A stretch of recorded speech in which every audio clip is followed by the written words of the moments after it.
시청자 여러분 안녕하십니까, 김동수입니다. 오늘 4월 21일이에요. 사회 정의를 바라는 전국 교수 모임 6,300명의 모임이 있는데요. 일명 정교모가 되겠습니다. 오늘 정교모가 긴급 성명서를 발표한 내용을 여러분들에게 전해드리겠습니다. 그 제목은 사법부의 법치 파괴는 대한민국의 붕괴를 제쳐가고 있다, 이런 내용입니다. 지난해 12월 3일 윤석열 대통령의 비상계엄은 반국가 세력의 존재를 알리고 부정선거의 실체를 밝히고자 감행된 것이다. 틀림없는 사실이죠. 계엄령으로 인하여 수많은 자유공화 시민들이 일시에 깨어나 전폭적으로 대통령의 결단을 지지하며 한 목소리로 탄핵 무효와 부정선거 규명을 외치게 되었다. 그러나 곧바로 거대 야당의 줄을 선 공수처와 경찰, 심지어 검찰마저 합세하여 느닷없이 내란죄라는 터무니없는 올가미를 씌워서 전격적으로 현직 대통령을 체포하고 구속하였다. 여러분, 엄밀하게 따지면 형법상 내란죄가 성립되지 않습니다. 왜? 국헌문란이 아니기 때문입니다. 바로 윤석열 대통령의 고유 권한으로서 통치행위라고 보기 때문에 내란죄가 절대로 성립되지 않는다고 보는 겁니다. 자, 그런 한편 탄핵 심판을 맡은 헌법재판소는 비상식적이고 불법적인 절차로 서둘러 기일을 잡고 대통령을 탄핵하기 위한 재판을 밀어붙였다. 이에 저명한 헌법학자를 비롯한 다수의 학자들이 이러다간 헌재가 가루가 되어 없어질 것이다 라고 준엄하게 경고하였고, 또 평균적인 상식과 예국심을 가진 수십만, 수백만의 시민들이 이런 불법과 부당에 항거하여 거리로 뛰쳐나와 오늘에 이르도록 저항하며 규탄하여 왔다. 무엇보다도 거대 야당은 헌재 심리 직전 갑자기 대통령 탄핵소추 이유서에서 내란죄를 빼버린 바 있다. 그 경우 국회는 즉시 내란죄가 제외된 탄핵소추안을 가지고 재의결했어야 함에도 국회의장을 비롯한 국회는 이 필수적인 절차를 무시하고 건너뛰어 버렸으며 헌법재판소 역시 이 점을 조금도 문제 삼지 않았다. 더구나 헌재는 증인들의 진술이 검찰에서와 달라져서 증거 능력이 완전히 상실되었는데도 억지로 증거로 채택하였고, 또 헌법이 보장한 피소추인의 방어권을 극도로 제한하는 등 이루 말할 수 없이 불합리하고 불법적인 재판을 시전하였다. 요컨대 우리 자유공화 시민의 시각에서 헌재의 결정은 그 자체가 원천적으로 무효이며 이 탄핵심판 청구는 애초에 각하되었어야 한다는 것이다. 급진좌익적 이념 성향의 인물들이 이 나라의 최후의 헌법 수요기관인 헌법재판소의 재판관 자리를 점령하고 있다는 사실 자체도 너무나 받아들이기 힘든 일이지만, 그럼에도 심판의 결과는 당연히 기각될 것으로 우리 자유공화 시민은 예상하였다. 그러나 주심의 중책을 맡은 정영식 재판관은 그간의 모든 기록과 정황을 볼 때 최소한 이 재판관 혼자서라도 기각 의견을 낼 것으로 우리는 기대하였었다. 그러나 지난 4월 4일 헌재는 전원 합의로 탄핵소추를 인용함으로써 우리에게 엄청난 충격과 처절한 절망을 안겨주었다. 이런 결론이 어떻게 문명국에서 일어날 수 있는 것인가? 우리는 이러한 결정을 내린 8인의 헌재 재판관들에게 물어보지 않을 수 없다. 도대체 주권자 국민과 보편적 상식이라는 것을 무엇으로 이런 판단을 내려놓았단 말인가? 일부 헌법재판소의 재판관의 변심에는 외부 정치 세력의 협박이 있었다는 말들이 오가고 있다. 만일 이처럼 헌법재판소 재판관 개인의 결정을 외부에서 조정할 수 있다면 누가 헌재를 이끌어 헌법을 지키는 국가 최후의 보루라고 하겠는가? 어쩌면 이미 헌재가 그러한 국가 최고 헌법 수요기관은커녕 어떤 반국가적 정치 세력에 예속된 예완견 혹은 꼭두각시로 전락하고 말 것이 아닌가 하는 절망감과 두려움이 우리 자유공화 시민의 마음을 엄습한다. 만일 이러한 위부의 협박과 회유 등이 사실로 밝혀진다면 당연히 탄핵 재판을 재심할 수 있는 근거가 되고 또 그런 가능성을 전혀 배제할 수 없다. 그러므로 우리 자유공화 시민은 이따위 전근대적 전체주의 국가에서나 나올 수 있는 이른바 만장일치 판결을 절대로 수용할 수가 없으며 아울러 우리는 윤 어게인을 외치는 시민들의 정의감과 간절한 우국의 심경을 헤아리고도 남는다. 한편 야당 대표 이재명의 선거법 위반 2심 판결은 전혀 다르게 진행되었다.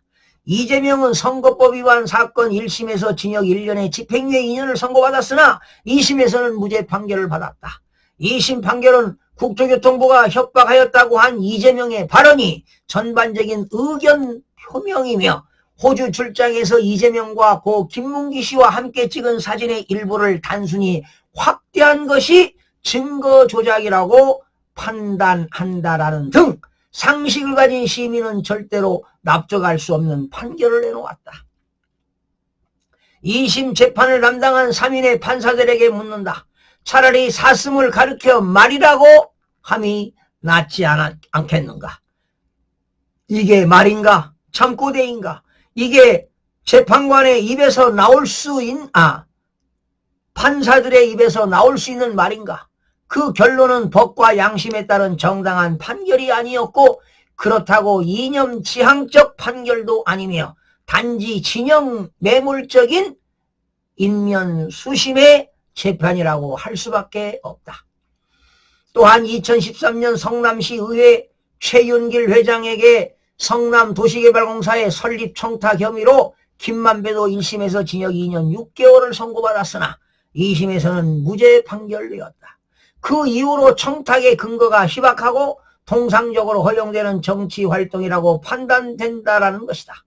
이를 담당한 박광서 판사는 윤 대통령 탄핵이년 당일 SNS에 올린 글에서 기뻐하라, 그분이 사라졌다라고 하였다. 이렇게 확연한 정치적 편향성을 보여줌으로써 이 사람은 스스로 판사라는 직분을 수행할 수 있는 신실성을 애초부터 갖추지 못했던 인물임을 만인에게 자랑하고 싶다.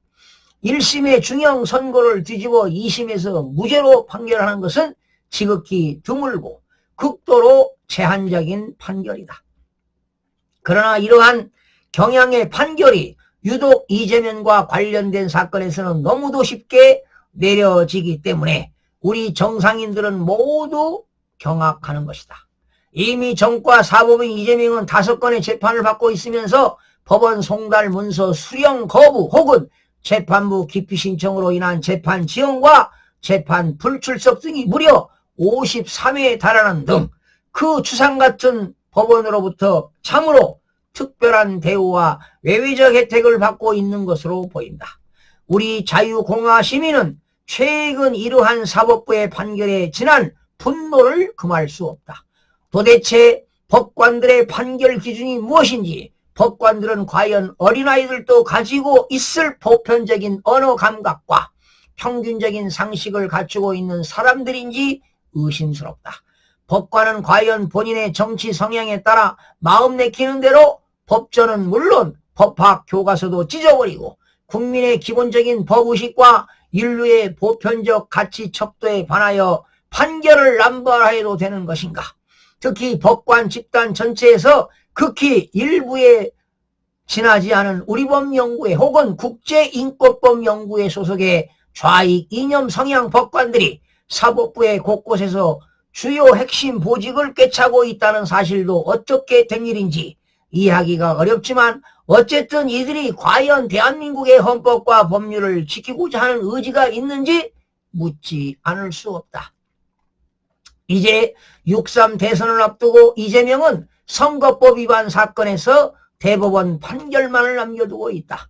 검찰의 상고 이유서에 이재명의 선거법 위반을 명백히 기술하고 있지만 이런 식이라면 대법원의 최종심도 신뢰할 수 있다고 누가 장담할 수 있겠는가 하는 우려의 목소리가 천지를 진동한다.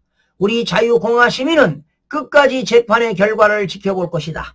만약 조이대의 대법원조차 이 나라의 법체계와 인류의 보편적 상식에 반하는 망국적 판결을 한다면 우리 자유공화 시민은 이 나라 사법부의 법치 파괴가 한계를 벗어났다고 판단할 수밖에 없다. 대법원에서도 제2심과 같은 그런 어처구니 없는 판결을 내놓는다면 우리 자유공화 시민은 절대로 이를 수용하지 않을 것이며 우리는 이 나라를 공정과 상식이 통하는 문명국가로 지키기 위하여 끝없는 저항을 펼칠 것이다. 요컨대 인류 보편적 가치와 상식을 벗어난 판결로 인한 사법부 법치 파괴는 그동안 진행되어 온 더불어민주당의 입법 독재와 줄탄핵 선거관리위원회의 부정선거 획책 의혹, 민주 세력으로 이장한 용공, 종중, 반역분자들의 사회 권익 약탈 등과 함께 자유민주주의 대한민국을 하루아침에 붕괴시켜서 전 근대적이고 미개한 전체주의 국가로 전락시키는 결정적 원인이 되고 말 것이다. 이를 주도하는 반국가 세력은 진실로 이 나라에 내란을 일으키는 세력이니 분명함을 선언한다. 우리 자유공화 시민은 결코 이를 좌시하지 않을 것이며 목숨이 다하는 날까지 우리 대한민국을 지키기 위한 투쟁을 계속할 것이다. 2025년 4월 21일 사회정의를 바라는 전국 교수 모임 일동해서 오늘 긴급 입장문을 발표했습니다. 저도 사회정의를 바라는 전국 교수 모임의 한 일원으로서 정말 분개하지 않을 수가 없습니다. 정말 대한민국은 자유민주주의와 법치주의와 자유시장 경제체제가 지금 붕괴되고 있는 상황입니다. 정말 통탄하지 않을 수가 없습니다. 시청자 여러분들, 자, 이 긴급 입장문을 들으시면서 정말 진정 자유 대한민국을 위한다면 우리 국민들이 나서서 무엇을 해야 될 것인지 우리 다 같이 굳은 결의를 해보시길 바라면서 마치겠습니다. 시청자 여러분 고맙습니다.